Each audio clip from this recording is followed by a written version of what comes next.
Hey guys, Craig Mack here, Libertybellbeekeepers. Welcome back.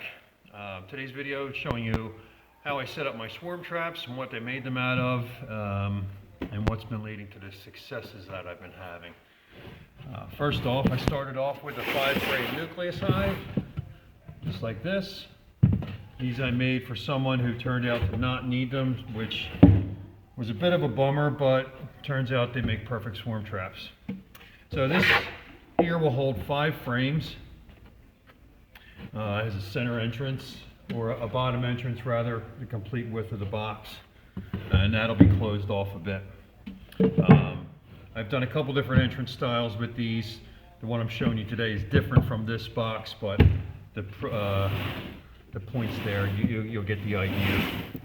So I took 2 of those boxes and I stacked them on top of one another like this.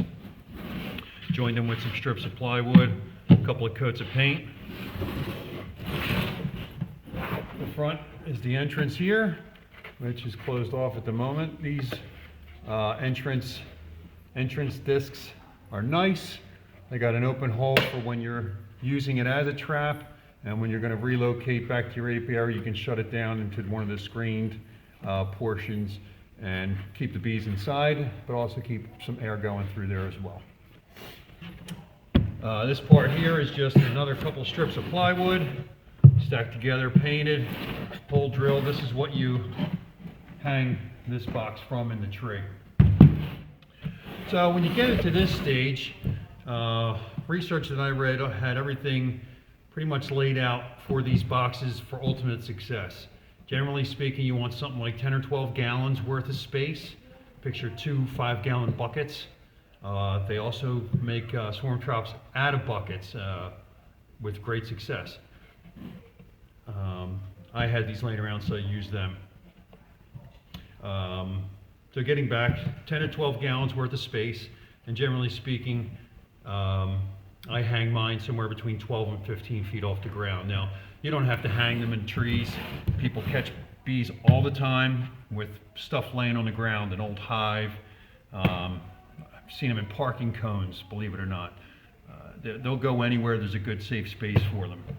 So, like I said, got my box here, stacked up, fastened together, painted. Now it's ready to go, almost. The next portion is the important part. Now this is a brand new box. It's never had bees in it.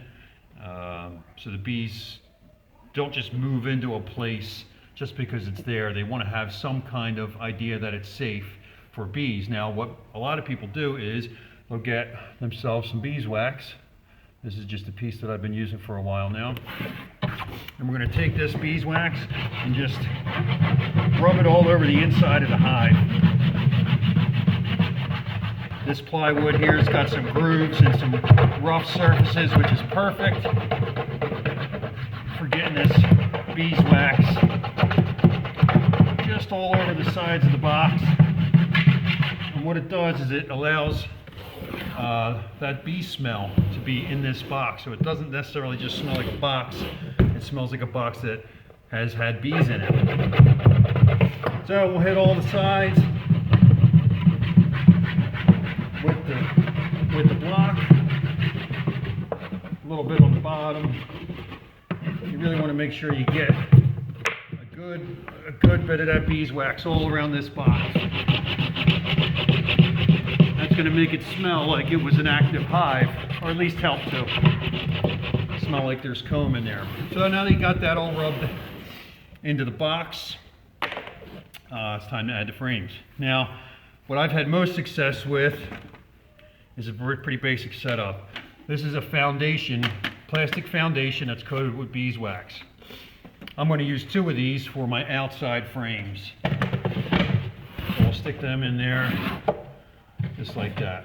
Rest in.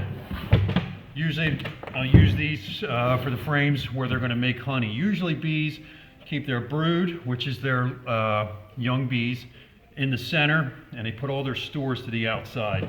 So I'm going to put these foundations to the outside and let them use that to fill up with honey. It also gives the queen, sometimes she'll start laying on these because it's already started, and the bees will build around the eggs after they're laid. Sometimes, depends on the bees. As for the other 3 frames, what I do is I start with just a bare frame. This is called a wedge top frame. Has some holes in the end bars. And I have some of these small cell foundation strips. These were full frames, full plastic frames that were cut down for another usage for someone else, and I ended up with a box of them. And I'm just using them as a starter strip. And basically all I did was line that strip across the top of the frame, pop a couple of nails in it, and away we went. Now I also like to support my frames with some fishing line. I don't know if you can see that. Yeah, you probably can. So as the bees start to draw this down, this fishing line just gives that comb a little support, because when you examine your frames, you're oftentimes flipping them like this. You'll pull it out, you'll get a good look on this back side, and then you flip it upright like this to see the other side. If you go to try to do it like this, that new wax, which is really soft and white, has the potential to just break off. So you want to be real careful when they're first getting started, because that wax isn't as glued in as you might want it to be. So there we go. That's basically a starter strip frame with fishing line, how I start my frames. So what I did then is, some of the best bait you can get for swarm trap is old comb. If you have bees already, you might have some old comb. If not, try to link up with someone in your area, your mentor, another beekeeper, your local guild, whatever it is, or your local association, and see if you can't get a hold of some. Now the trick with the comb is it's got to be clear, nothing in it, no stores, no honey, no nothing, just comb. Similar to like pieces like this. Now some friend of mine just gave me a bucket full of old comb, and I just pulled some of the pieces out that are dry and empty and don't have any stores or anything in them to distract the bees from moving in. If you leave honey in there, the bees come and they rob that honey out of there. They don't consider it a viable place. They consider it a viable place to move into. They just consider it another food source, and once the food source is gone, they don't come back. Sometimes they might, but my experience so far this year has been that they don't come back once they robbed all that honey out. They just basically disregard the space then. Hopefully that'll change in a couple of my hives, but we'll see. So I took my starter strip frame, and all I did was I had some old comb. That's some newer comb. It doesn't smell nearly as nice as old comb does. Comb that's been used will be nice and dark. As you can see the difference between these two combs. This is a relatively fresh and new comb, and this is one that's been used probably a season or two. It just gets dark from the bees walking on it. Pollen, honey, all the stuff that's on them, dirt, it all just gets stuck to the wax. So this old comb is great because it smells a lot like bees. So I just took some pieces of it and basically just pressed it onto my starter strip. It's pretty sticky and it holds pretty good, just like that. And that just gives the bees that smell in there. It also gives them a little bit of comb to get started in, if they want. Sometimes they'll break it down and build their own, but I'm just putting it in there because why not? So I'll take pieces of this comb, and I like to scatter it around the frame, top and bottom, just to give it that smell that bees were there and happy. And what I've done on some of the other ones too, with some of the entrances, I'll put it along the end bars of the frames, but generally speaking, you shouldn't have to do that. Getting these pieces in there is probably more than enough. Now I'm doing 3 frames with pieces of comb in it. And we're going to just stick them in there. Nice and easy, stick it in the box. As you can see.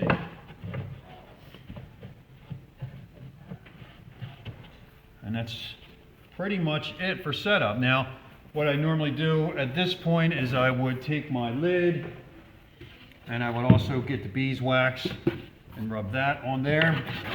You can't really see it unless you're looking for it. The wax that is on the wood. It's a beautiful smell. If you've ever smelled raw beeswax, it's great. And that's just, smells like bees now. Now normally what I'll do is I'll use a swarm lure. Most commonly is lemongrass oil, just simple basic lemongrass oil. Generally speaking, it mimics the pheromones and mimics the smell of the bees when they're happy in their hive and everything's going well. So people use that, a couple of drops on a Q-tip or on a paper towel in a plastic bag, and I'll set it in the bottom of the hive. Now I've been using Swarm Commander, which is a nationally available product. It's lemongrass oil, and it also incorporates some of the pheromones of the bees. I'll put a couple of sprays on the lid. I'll put a couple of sprays on the bottom board, inside and around the entrance. And it's just to help get the bees here. Once they get there, they smell the inside of the hive, they smell that beeswax, and hopefully they decide to move in. And what I'll do here is I'll just bungee the lid down, and that's it. It's ready to go hang in the tree. As you've seen from some of my other videos, you can see them live and in action, and how they work. Pretty cool. So never buy bees. Go out and catch them. They're out there. You can definitely get them. Something like this I made because I have the ability, the space, the tools. They sell. Plenty of people sell them, myself included. They sell some other cardboard and coroplast. Swarm catchers, so there's plenty of options out there for all skill level, and also for just a complete novice amateur that has no skills whatsoever. You can do this. It's not that hard. It's really not, and it's so worth it to find those good natural feral bees that can survive without treatments and can survive without you feeding them. That's what you want, is just good strong bees that don't need your help. Because you could wake up tomorrow and every single last bee in your hive could be gone, because these are not pets. These are not necessarily livestock. These are wild creatures. They can and will just pick up and go. They've done it. They do it all the time. The best thing you can do is give them the best scenario for success and sit back and enjoy the fun. It's really incredible what they do and what they can provide for us.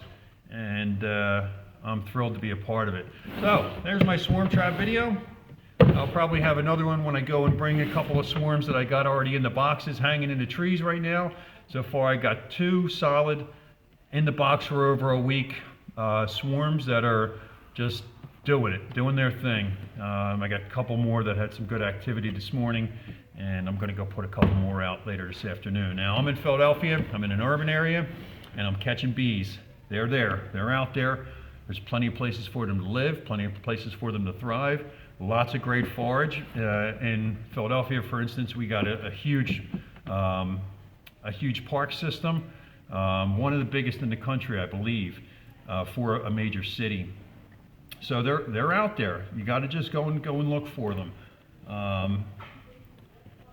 I personally like to try to find woods that are old growth, woods that have not been touched for a long time, and get my traps near there.